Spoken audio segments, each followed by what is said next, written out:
Hello students, आज की इस वीडियो में हम लोग क्या जानने वाले हैं।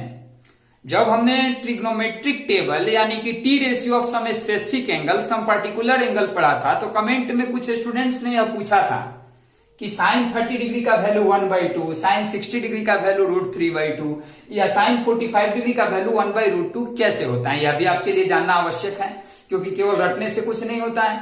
अब इसके लिए क्या हम प्रूफ करने जा रहे हैं कि साइन 30 डिग्री, साइन 60, साइन 45, और प्रूफ करेंगे तो उसी में हम लोग यह भी समझ आएंगे कि बाकी टी रेशियोज के वैल्यू भी कैसे निकाले गए हैं। अब पहले 30 और 60 डिग्री के लिए क्या किए कि कंस्ट्रक्ट एक ट्रायंगल बनाए, कंस्ट्रक्ट इक्विलेटरल ट्रायंगल एबीसी, एक इक्विलेटरल ट्रायंगल एबीसी बनाए विथ साइड, जिसका साइड कितना है तो x मान सकते हैं, यहां पे हम 1 यूनिट मान लिए या 1 सेंटीमीटर मान लिए। यहां पे एक इक्विलेटरल ट्रायंगल बना दिया गया, जिस इक्विलेटरल ट्रायंगल का नाम हो गया एबीसी, एबीसी। अब क्या करते हैं इसी में कि ड्रॉ परपेंडिकुलर, एक परपेंडिकुलर ड्रॉ करते हैं किसके ऊपर, A D. Draw A D perpendicular to, A से एक परपेंडिकुलर ड्रॉ किए, draw A D perpendicular to B C. क्यों ऐसा किए? क्योंकि हमें 30 डिग्री और 60 डिग्री चाहिए। इक्विलेटरल ट्रायंगल का यह एंगल 60 डिग्री है, यह भी एंगल 60 डिग्री है। हम जानते हैं कि जैसे ही परपेंडिकुलर कोई ड्रॉ करेंगे तो यह टोटल 60 था, तो यह दोनों कितना कितना हो जाएंगे, 30 डिग्री और 30 डिग्री हो जाएंगे, यह भी 30 डिग्री हो जाएगा। हमें 60 और 30 में ही डील करना है, इसलिए हमने किया AD perpendicular BC. Therefore angle BAD यानी यह कितना हो जाएगा, BAD equal to 30 degree. Angle ABD तो पहले से इक्विलेटरल ट्रायंगल का एक एंगल है, तो एबीडी का वैल्यू कितना डिग्री हो जाएगा, 60 डिग्री। दूसरा चीज BD equal to CD, BD equal to CD equal to 1/2। जब यह 1 है, यह 1 है, जब परपेंडिकुलर ड्रॉ किया गया इक्विलेटरल ट्रायंगल को, तो इस साइड को बाइसेक्ट भी करेगा, यानी क्या हो जाएगा, 1/2 हो जाएगा। देखते चलना है, 1/2 हुआ। अब ट्रायंगल एडीबी में, in right angled triangle ADB में आप आए, तो एडीबी में पाइथागोरस थ्योरम यूज करेंगे। एक साइड है 1, एक साइड है 1/2। हाइपोटेनस इस ट्रायंगल में क्या है, 90 डिग्री के जस्ट अपोजिट, यानी एबी इज द हाइपोटेनस। तो AD square plus BD square, यहां पे हम लिखेंगे AD square plus BD square equal to AD square plus BD square equal to हो जाएगा एबी स्क्वायर। अब आप थोड़ा कैलकुलेशन खुद से कीजिएगा, हम समझा रहे हैं। एडी के जगह पे आप कुछ नहीं रखेंगे, बीडी के जगह पे 1/2 रखेंगे। जैसे एडी स्क्वायर प्लस 1/2 स्क्वायर, उसको उस साइड लेके जाएंगे, एबी स्क्वायर यानी 1 स्क्वायर माइनस 1/2 स्क्वायर। ये जो प्लस 1/2 स्क्वायर यानी बीडी स्क्वायर था, इस साइड किस में चला गया, माइनस। यहां से आप फाइनली एडी का वैल्यू निकालेंगे, तो देयरफॉर एडी इक्वल टू क्या हो जाएगा, तो एडी इक्वल टू हो जाएगा √3/2। क्या हो जाएगा, √3/2। अब हम सीधे पीछे की तरफ इसमें केवल एडीबी ट्रायंगल बनाने वाले हैं, जिसके साइड से एक है 1, एक है नीचे वाला बीडी 1/2, और तीसरा साइड एडी जिसका वैल्यू है √3/2। एंगल है 90 डिग्री, 60 डिग्री और 30 डिग्री। फिर हम साइन और 30 sign 60 cos 30 cos 60 tan 30 tan 60 के वैल्यू से आसानी से निकाल सकते हैं। तो अब हम पीछे चलते हैं पेज में, इस फिगर को आप नोट कर सकते हैं, बना सकते हैं। यहां एडीबी ट्रायंगल को याद रखना है, जो पीछे हम लोग बनाने जा रहे हैं।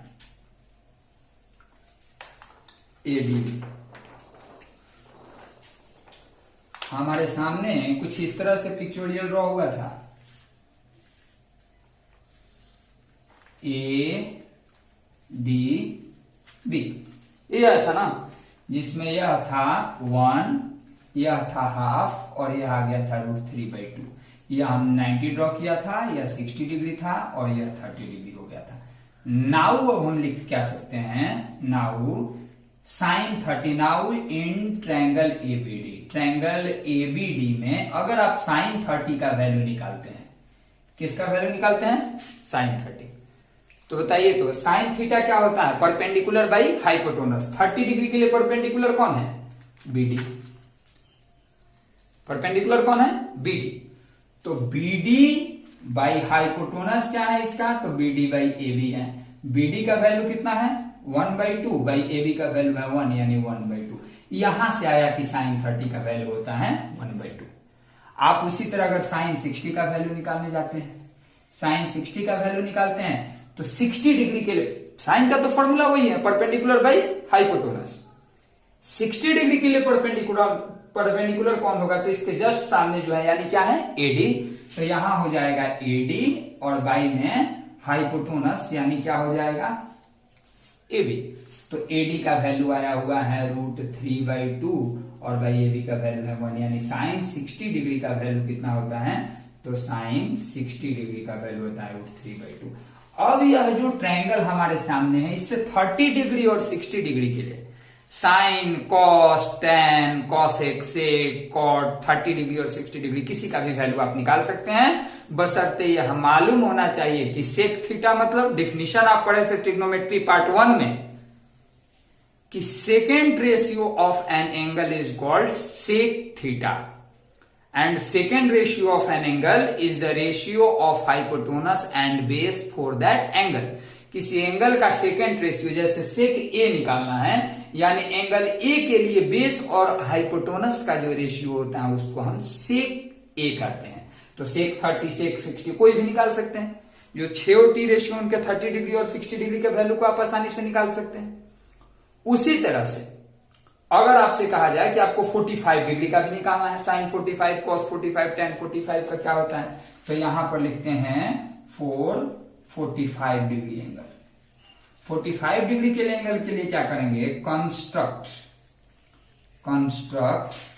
Triangle ABC with angle B equal to 90 degree and angle B equal to 90 degree and angle A equal to 45 degree. देखिए एक ट्रायंगल बना दिए यहां पे भी,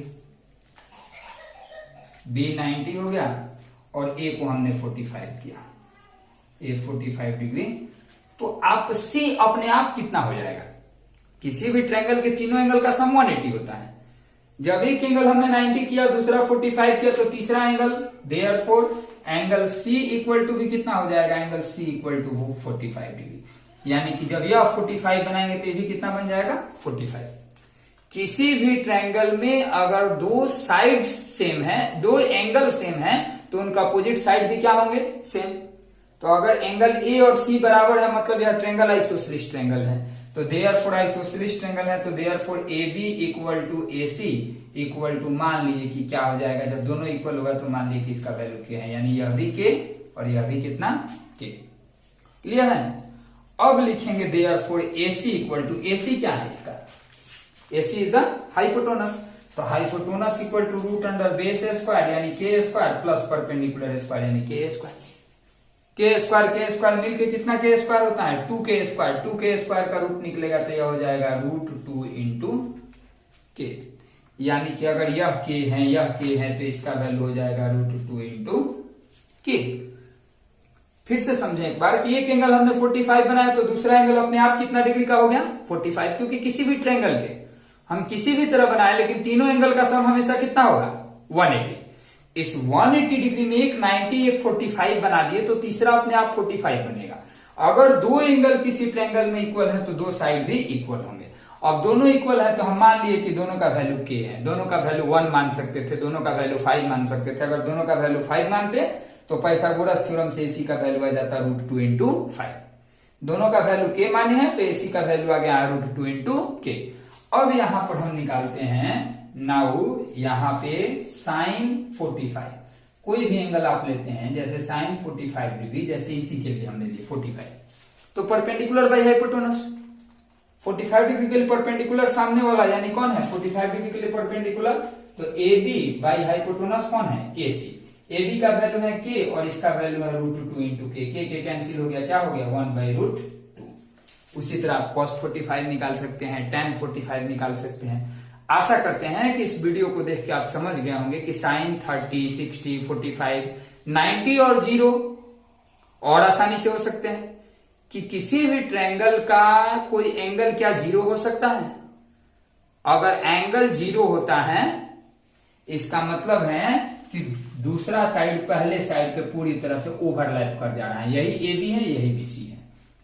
तो अब इनके बीच का एंगल 0 है तो इसके सामने वाला साइड क्या हो जाएगा? 0, यानी परपेंडिकुलर 0 हो जाता है, इसलिए साइन 0 का वैल्यू 0 होता है। और साइन 90, जब 90 डिग्री लेंगे तो हाइपोटेनस जो 90 के सामने है वही हो जाएगा।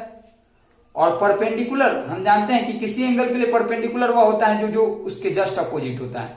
तो 90 डिग्री के लिए परपेंडिकुलर भी यही, हाइपोटेनस भी यही। तो AB बाई AB यानी कि साइन 90 का वैल्यू कितना हो जाता है? 1। लेकिन जो बेसिक क्वेश्चन पूछा गया था 30 डिग्री, 45 डिग्री, 60 डिग्री के लिए, वह आपके सामने है। इसको एक बार देखेंगे। यह आपको एनसीईआरटी के बुक में भी इस तरह से थोड़ा इससे लैंग्वेज शॉर्ट में होगा, यानी कम शब्दों में पूरी बातों को कंप्लीट किया रहेगा, लेकिन वहां भी यह मटेरियल आपको मिल सकता है।